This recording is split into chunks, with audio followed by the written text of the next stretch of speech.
10টি মামলার আমরা জামিন নিয়ে গতকালকে যে সর্বশেষ মামলাটি রয়েছিল এই মামলাটার জামিন আমরা প্রায় 11:30টার দিকে আমরা জামিন পাই। আমরা আসার পর দেখতে পাই কোম্পানিগঞ্জ থানা থেকে একটি ফোর্স, ডিবি থেকে একটি ফোর্স আসছে। ওরা নাকি আবার ওনাকে অ্যারেস্ট করবে আরেকটি মামলাতে।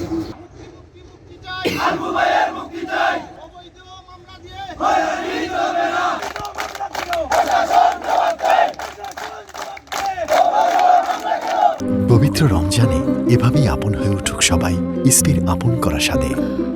ইসপি আপন করা স্বাদ। আজকে আমরা সবাই কারাগারের সামনে একটি দাবি নিয়ে এসেছি।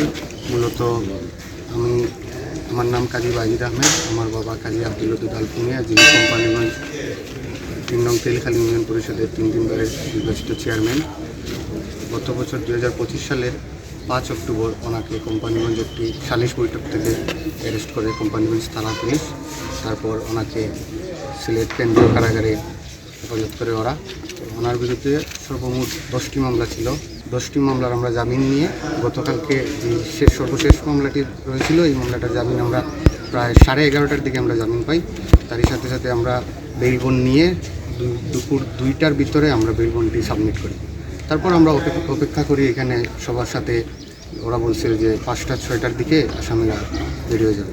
আমরা অপেক্ষা করার পর 6টার দিকে ওরা ইফতারের ঠিক আগ মুহূর্তে বলে যে আপনাদের আসামি এখন বেরোতে পারবেন না, নতুন একটি মামলা হয়েছে। তো নতুন একটি মামলা কেমনে হয় বা কীভাবে হয় এটা তো হওয়ার কোনো প্রশ্ন ওঠে না। আসামি যখন বিগত 5 মাস ধরে জেল হাজতে আসেন, নতুন মামলা হয় কীভাবে? ওরা বললো যে কোর্টে একটি নতুন মামলা হয়েছে, কোর্টে যোগাযোগ করা যাবে। তো আমরা পুরো রাত 10টা পর্যন্ত এখানে ছিলাম, কোর্টেও গেছি। যাওয়ার পর আমরা খোঁজখবর নিয়ে দেখি কোর্টে কোনো মামলা, ম্যাজিস্ট্রেট কোনো মামলা অ্যাকসেপ্ট করেনি। তারপর আমরা ওদের সাথে আবার কন্ট্যাক্ট করি। ওরা বলে যে তাহলে মামলা যখন অ্যাকসেপ্ট হয় না, আপনারা সকালে আসবেন, সকালে আপনাদেরকে রিলিজ দিয়ে দেবো আপনাদের আসামি। আমরা আসার পর দেখতে পাই কোম্পানিগঞ্জ থানা থেকে একটি ফোর্স, ডিবি থেকে একটি ফোর্স আসছে। ওরা নাকি আবার ওনাকে অ্যারেস্ট করবে আরেকটি মামলাতে। এটা খুবই রহস্যজনক আমাদের কাছে। আমরা এর জন্য আসছি, প্রতিবাদ জানাতে আসতেছি। আমরা আমাদের আসামিকে আমরা নিয়ে